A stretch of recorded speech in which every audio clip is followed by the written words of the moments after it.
त्रिकोणमिति के कुछ अनुप्रयोग। ऊंचाई तथा दूरी मतलब हाइट एंड डिस्टेंस। प्रश्नावली 9.1 का सवाल है। सवाल नंबर 16 का कहता है कि मीनार के आधार से और एक सरल रेखा में 4 मीटर और 9 मीटर की दूरी पर स्थित दो बिंदुओं से मीनार के शिखर के उन्नयन कोण पूरक कोण है, तो सिद्ध कीजिए कि मीनार की ऊंचाई 6 मीटर। तो सबसे पहले चित्र देखेंगे कि कह रहा है कि एक मीनार है AB। इसके आधार से 4 मीटर और 9 मीटर की दूरी पर स्थित दो बिंदुओं से उन्नयन कोण क्या है? उन्नयन कोण है पूरक कोण। पूरक कोण मतलब दो कोण मिला के 90 डिग्री का। ठीक है, तो हमने पहले क्या किया कि माना कि मीनार की ऊंचाई h है। मीनार की ऊंचाई मान लिया h है। साथ ही मीनार की एक कोण थीटा है। साथ ही माना कि मीनार की एक कोण क्या है? थीटा है। तो दूसरा कोण 90 - थीटा होगा पूरक कोण से। तो इसके साथ ही प्रश्न से मीनार के आधार से और सरल रेखा में 4 मीटर और 9 मीटर की दूरी पर दो बिंदु है। 4 मीटर और 9 मीटर की दूरी पर और दो बिंदु है, अर्थात BC 4 मीटर, BD 9 मीटर है। तो हमें सिद्ध करना है कि मीनार की ऊंचाई AB बराबर h है। तो हमें सिद्ध क्या करना है? मीनार की ऊंचाई AB बराबर क्या है? तो हमें सिद्ध करना है कि मीनार की ऊंचाई AB बराबर h बराबर 6 मीटर है। तो सबसे पहले हम चलेंगे, इसके लिए सबसे पहले हम चलेंगे त्रिभुज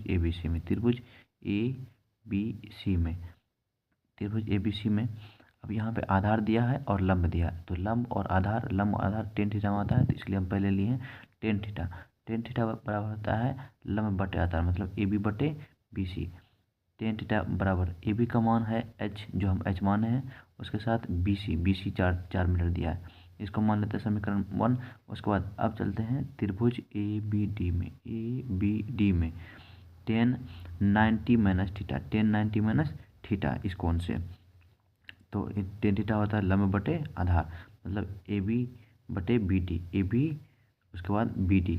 तो tan 90 - थीटा ये हो जाता है कोट थीटा। tan 90 - थीटा हो जाता है कोट थीटा बराबर में AB का मान h जो हम माने हुए हैं, उसके साथ BD का मान दिया है 9 मीटर, तो मान लिया 9 मीटर। तो इसको मान लिया समीकरण 2। अब क्या करेंगे?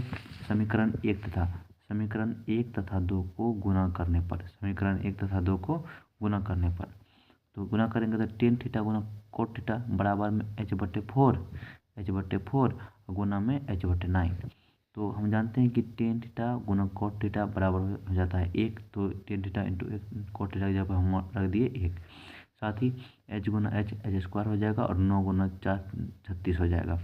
उसके बाद क्रॉस गुना करेंगे तो 36 गुना 1 36, और 1 के नीचे कुछ नहीं है, जैसे कि यहाँ पे 1 के नीचे कुछ नहीं है तो 1 है, तो इसी के साथ क्रॉस गुना करेंगे, इसके साथ h स्क्वायर हो जाएगा। या ऐसा मान सकते हैं कि स्क्वायर हटाने के बाद 36 पे क्या होगा? रूट चलेगा, 36 पे रूट चलेगा, और 36 होता है 6 गुना 6, तो रूट के अंदर एक जोड़ा लगने के बाद 1 6 बाहर आएगा, तो h बराबर आ गया 6।